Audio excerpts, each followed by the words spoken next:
Okay, thank you. If we don't have any other questions, let's get all the authors in here. Please unmute yourself and turn your video.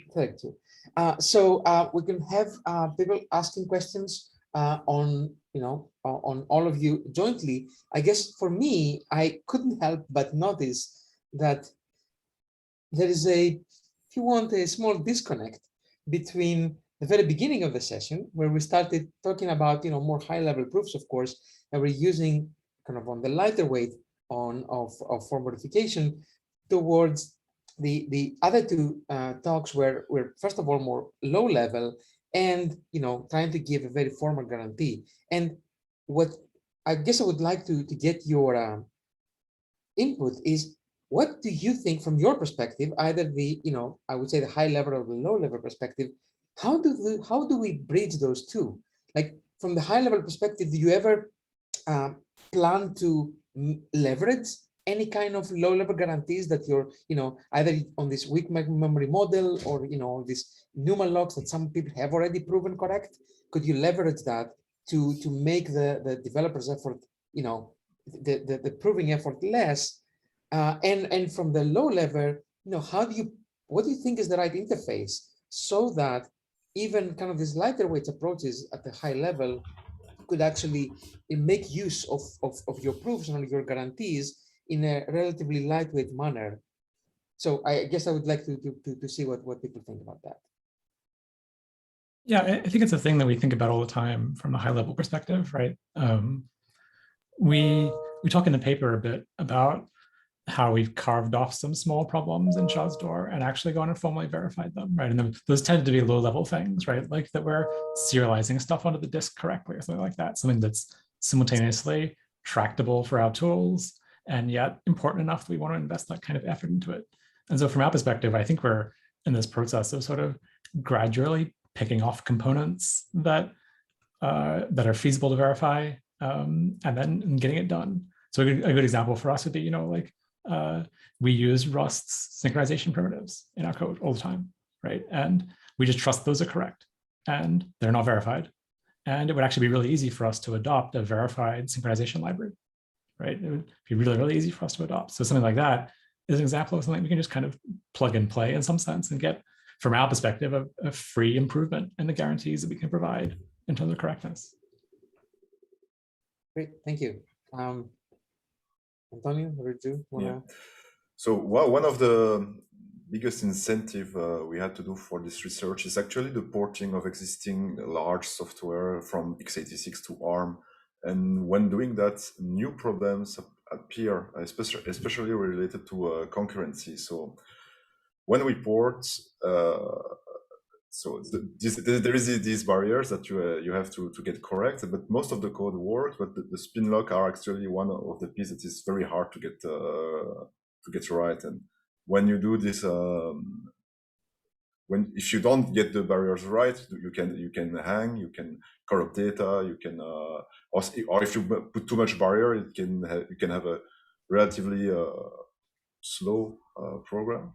So we believe that with this work, it's a critical component for in a larger tool chain to port existing code base, software bricks that are more coarse-grained than spin locks that are very low level. Thank you, Tony. Renzo, do you have any thoughts? Yeah. It's like actually in the design in our work is like we use, it's like our work is like a base abstraction layer, like at the bottom of the hardware model. So it's like in top if you you are the developer, then you can, well, what the message we tell you is that you can you should not worry about the relaxed memory hardware in your development. So that, yeah, so we can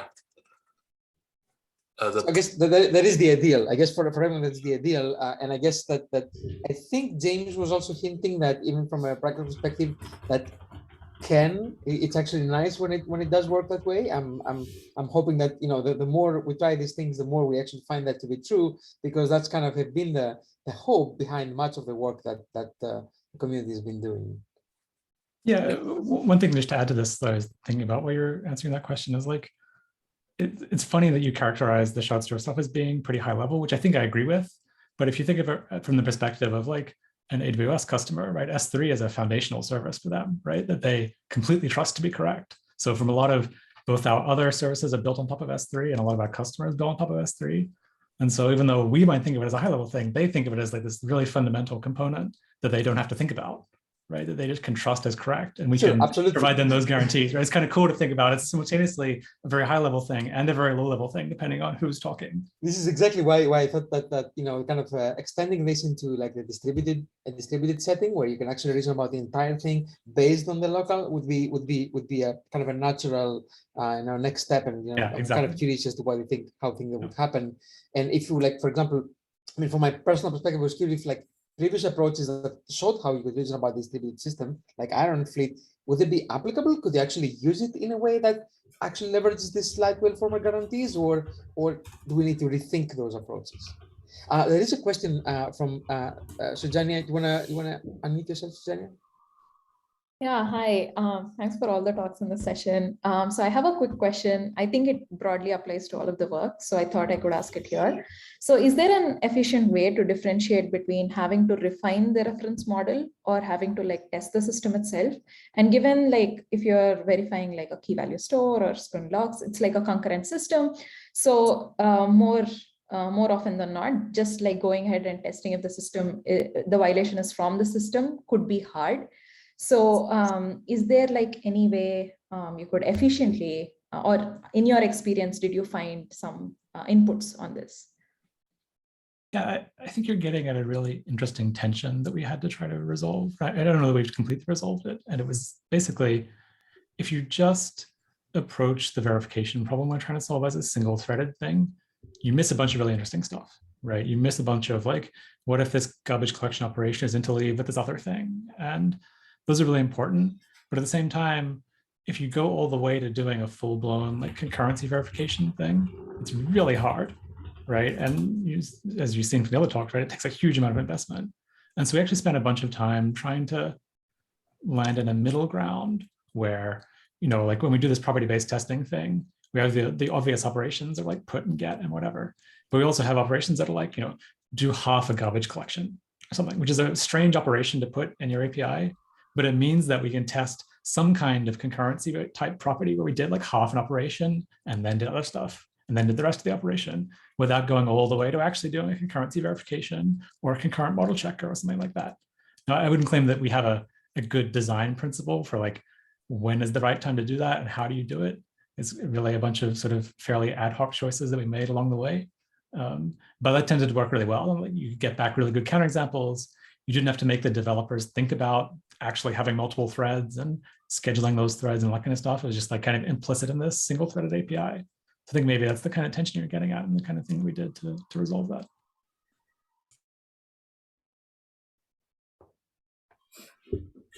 On our side, I think we tackled the problem of correctness. Really, the first thing is that we don't claim formal correctness with a full-fledged cock proof, but we provide correctness argument, and by really focusing on the specific problems of spin locks and applying this divide and conquer method, we are basically increasing the confidence that the system works and that we can generate any lock that is correct by construction by dividing this into these base locks that are small and that are easy to verify, and it can be tackled by model checkers. And then we use two abstract locks that are very simple but could be replaced because they respect the same API, the same interface. And this allows us to build up the confidence of the whole framework to give us the things that are already verified. This is very strong. So once you have this, and we benchmark all these logs, we never had a hang or any problems related to concurrency.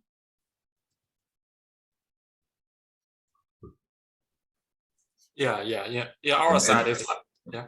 Sorry, I just wanted to add that it complements the high level verification of the other work. Yeah, it's like in our side, because we are at the most bottom level. So in a higher level, you want to find the abstraction for the bottom level, but in bottom level, you want to find some abstraction in about higher level. For example, in our verification, it's like one main problem is about the user code. In the highest level can write arbitrary code, and their behavior may be arbitrarily different. But in our proof on the lowest level, we model the user program as some arbitrary thing, or we only care about the guarantees of the kernel that always holds for arbitrarily user program. Then it will be relatively easy to like model the user program. And also for some other like not data risk free parts like page table, then we model it by adding several like conditions in our WDF conditions, and then under this kind of condition, then you can do arbitrarily way of doing visiting page table. Our behavior is still correct. Thank you. So overall, I think the idea is to like build smaller parts initially and then keep building on top of it, either with respect to like the application you're modeling or just the reference model. Yeah, that kind of makes sense. Thank you. Good. Well, thank you, everyone. We've gone a little bit into the break. In 5 minutes, we will have the closing remarks. So thank you all for participating and for the discussion. And that is basically all the technical sessions that we had for you at SOSP. Thanks again to all the authors, and we'll see you in 5 minutes for the closing remarks.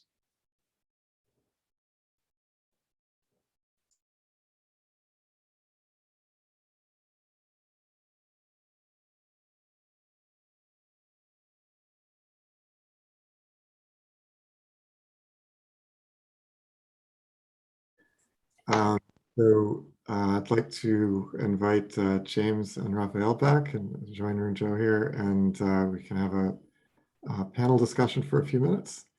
And if anybody in the audience has questions for any of the speakers, you can go ahead and raise your hand and join the panel. If you're already on the panel, just go ahead and raise your hand and ask. But I did have a question kind of for all three of the speakers at once here. And what I'm wondering about is kind of verifying legacy software that somebody else wrote in whatever language, C, C++, and now you want to make it more reliable versus kind of developing fresh software and doing the formal methods hand in hand with the software development. So, I can imagine that it's very different to do model checking on locks that you're developing and composing yourself versus trying to take C code for the Linux locks and run a model checker on them. But on the other hand, I saw, Runjo, that your work was kind of based on KVM to some extent, or some modifications to it. So I'm kind of wondering what all three of your takes are on this, whether you have to develop new software to use formal methods, or can you adapt existing software?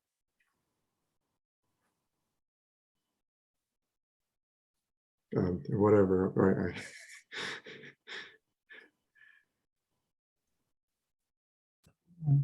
Maybe I can go.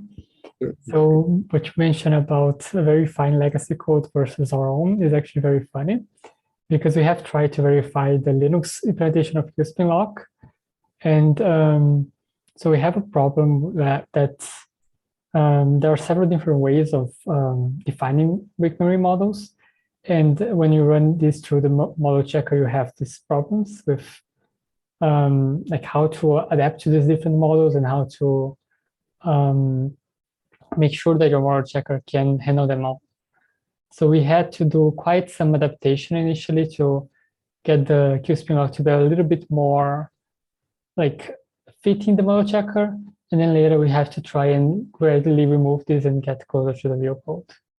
And in comparison, in ours, we can already try to, from the start, to have something that conforms to both what we want for practical code, and at the same time, it's more easier to model check.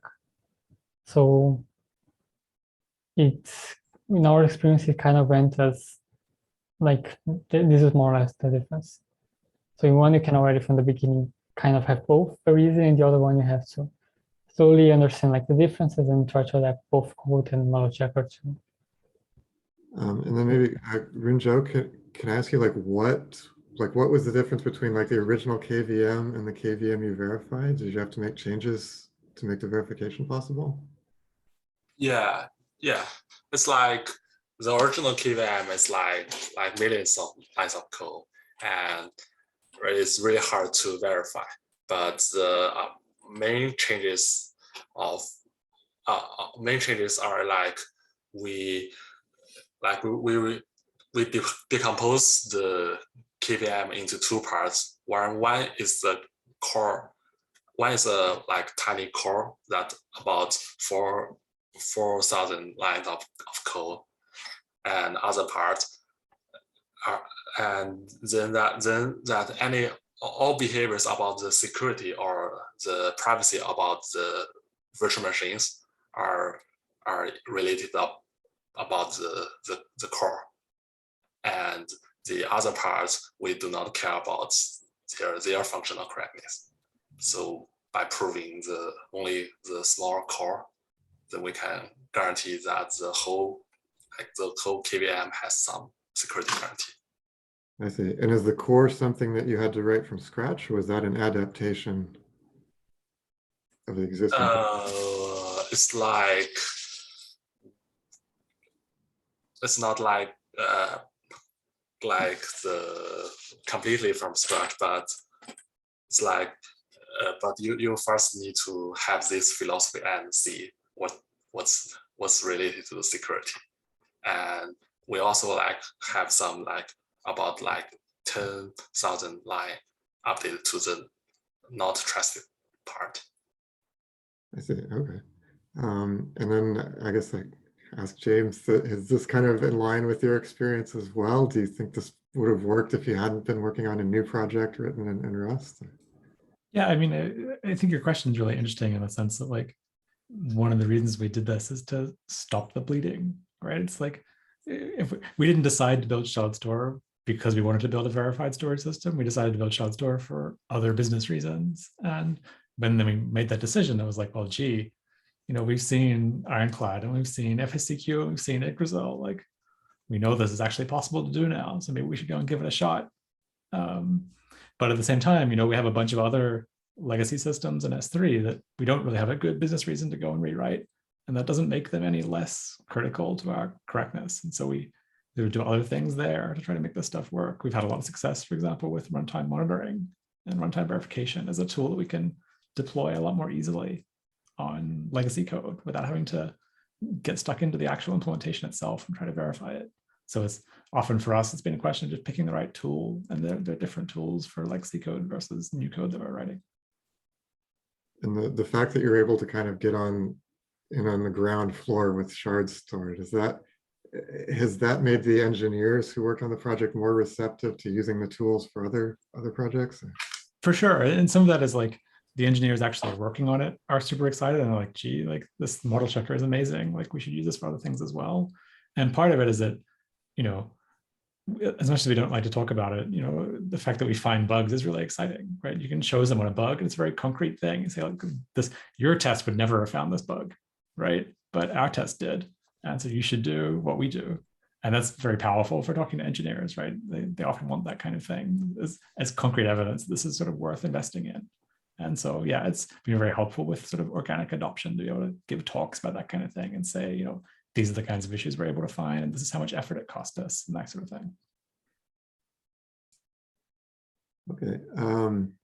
So I don't think we have any more questions from the audience. So I think with that, we can probably just wrap things up. And I'd like to thank all three speakers once again, and thank everybody who attended. And a good night and a good morning to everybody. And I hope everybody enjoyed this session and SOSP. All right, hope to be seeing all of you around.